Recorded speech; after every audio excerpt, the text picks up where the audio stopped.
open wide. Ready? Here comes your chunk of Trump. It's my favorite food. With your first bite, here's Mark Thompson. I have a feeling it's going to be beautiful.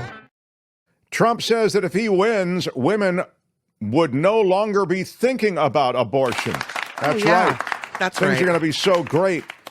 You're just going to be attending the Things Are So Great parties that are going to be held every day in this country. Dumb thing to say. You'll be going from Things Are So Great Party 1 to Things Are So Great Party 2 and so on.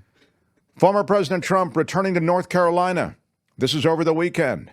Stumping in the southern battleground state with direct appeals to women, claiming that he would be a better champion for them than Vice President Kamala Harris. She's only vying to become the first female president. I mean, what tie does she have to women? Trump campaigned in Wilmington, North Carolina, along the state's southern coast. He did not bring along with him Lieutenant Governor Mark Robinson. What? As you know, the Republican gubernatorial nominee and formerly one of President Trump's top surrogates in the state. He is embroiled in his own controversies around posts on a pornographic website. And when you lose your top surrogate in North Carolina, you know, you've got no one to turn to. You've got 2024. No, you could be MAGA Mickey. That might be the guy to turn to. But anyway, more to the point. Without Robinson in tow, Trump hits the trail, and he makes the case for protecting women at a level never seen before, is what he said. There's never been anything like this. I mean, there's never been a level of... I've never seen anything like it. Yeah. Does he understand that women are dying because of the decisions he made? You know, Kim, Like understanding, actual death? what is that? Women with little children, young mothers are dying because of him? I will protect women at a level never seen before, he said. They will finally be healthy, hopeful, safe, and secure. Their lives will be happy, beautiful, and their lives will be great again. So women, we love you. We're going to take care of you. Yeah. I mean, he's not wrong. I mean, knowing that he'll put the women in the kitchen with the kids where you can keep an eye on them, that is going to be... No.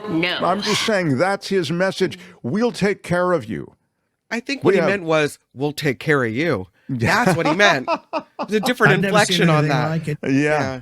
The former president said women won't have to think about abortion because decisions about regulating it are now left to the states. Yeah, isn't that great? You don't have to think about it anymore. Many Republican-led states have taken steps to restrict or eliminate abortion access, of course, after the SCOTUS decision overturning Roe. Trump nominated 3 of those 6 justices, I'll remind you, who voted to overturn Roe. North Carolina banned most abortions after 12 weeks, did it last year. The Republicans in the state legislature in North Carolina, where Trump was just speaking about abortion, the Republicans overrode Governor Roy Cooper's veto. So they first banned most abortions after 12 weeks. Cooper vetoed that legislation, and then the legislature, dominated by Republicans, they overrode the veto. Voters overwhelmingly saying that they trust Harris to do a better job handling abortion policy, 55% favoring her, while 27% favor Trump in a new poll by the Associated Press. But again, the Harris campaign blasting Trump as a threat to women's freedoms and their lives, warning in a speech in Georgia that Harris made that Republicans would continue to target access to abortion if he returns to the White House. This is the quote: Trump is scared out of his mind that women will vote like our freedoms and our lives are on the line this November, and he should be. Yes. Because that's exactly what we will do. Right. And so that was Trump over the weekend on the abortion issue. The other thing I would just mention, because it falls into the Trump category, is what's happening in Florida with Ron DeSantis. DeSantis deploying government resources to fight Florida abortion amendment. The state health care regulator has campaigned against it. And DeSantis defends this whole idea that he would get involved, the government would get involved, as informing the public on what's going on. And here is what's going on. They are using taxpayer-funded resources in Florida to fight a ballot initiative that will be on the ballot in November that would overturn that 6-week abortion ban in Florida. They have repeated efforts underway from a state-run website that is attacking the amendment. They are making repeated efforts to question the signers of the petition that enabled this measure to get onto the ballot to begin with. It's, again, a tried and true way to attack it. Not attacking it on the merits, attacking it on, did they get sufficient signatures to actually get this thing on the ballot to begin with? So do they have to go to like thousands of people's homes and verify, did you sign this petition?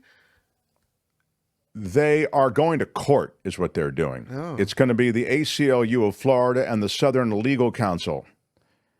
And they're trying to shut down a website posted by the Florida Agency for Healthcare Administration, which regulates the state's 50 licensed abortion clinics. And there is essentially the hand of government trying to squash, Florida government, to squash this election measure on the ballot in November.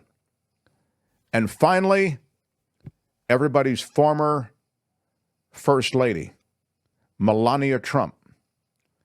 Melania Trump, she got a huge infusion of money. Never a bad thing. I believe it was $270,000. I'm looking for the article now. And the thing that's weird about it is that no one can really say where that money came from. So you're probably saying, why was she given $270,000 to begin with? Well, she went to a political event, and she got this high six-figure paycheck.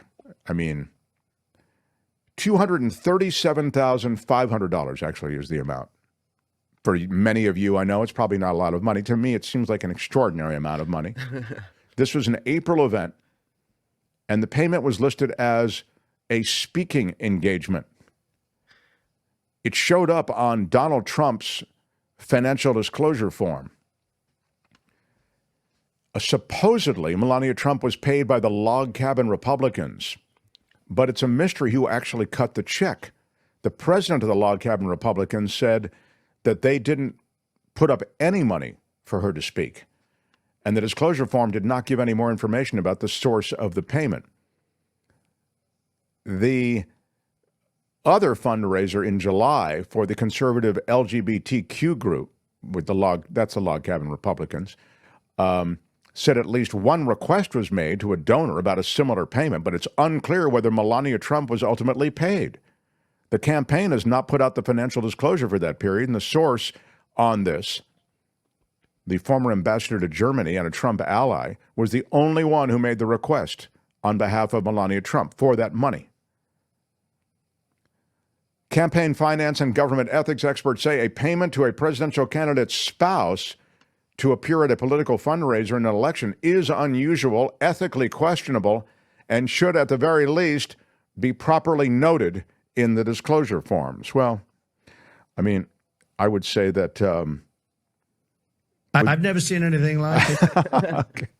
That's your chunk of Trump. That's it for this edition. Well, I really enjoyed it. But make sure to join us again next time I think you might want to listen. There's nothing wrong with listening. for another chunk of Trump. Hi, it's Mark, and I thought that was great. Hit the notification bell. You'll know whenever there's a new video being dropped, and please subscribe to our channel to help us save the universe.